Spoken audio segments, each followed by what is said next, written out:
Magandang gabi mga idol. Umiinom na naman si idol nyo. Ganito lang ang aking buhay. Boring. Pagdadating ko kasi dito sa bahay, laging walang tao. Buti na lang. Sarap. Buti na lang kasama ko si Red Horse. Oh. Diba? Yan. So kung wala si Red Horse, hindi ko kaya. Buti na lang kasama ko lagi si Red Horse. Oh, sarap oh.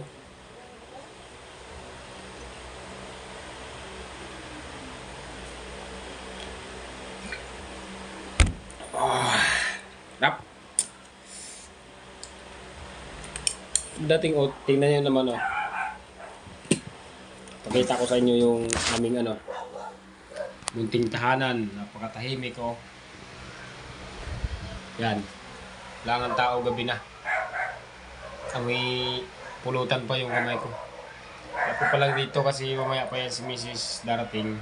Kaya nga nang may mga pasok na kami lahat. Ako yung naunang umuwi. Na Mrs. mamaya pa yun. So pagka nadating ako, walang magawa. Kasama ko si Red Horse. Yan. Yan ang aking kasama lagi. Right? Mga idol. Yun lang. Lang, simple lang.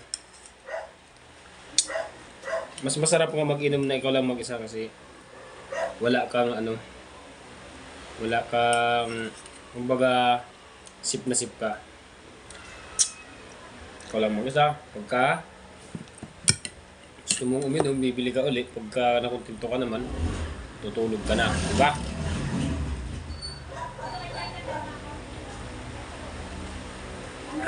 Yung tamang inom lang. Mahirap yung sobrang inom. Kasi buti na lang lagi ko itong kasama niya yung Pag nasusobrahan din tayo sa sobrang inom, hindi na maganda yun. Yung tamang inom lang. Ha? Malakas pala ako mamulutan pag ako lang nag-iinom. Malakas ako mamulutan, tapos malakas ako uminom. Nakakailang shot na ako.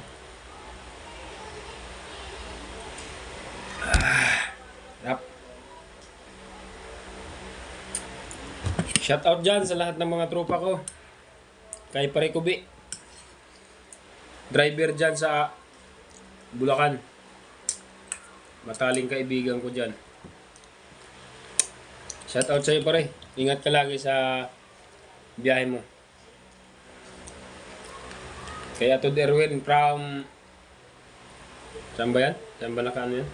Nakatira?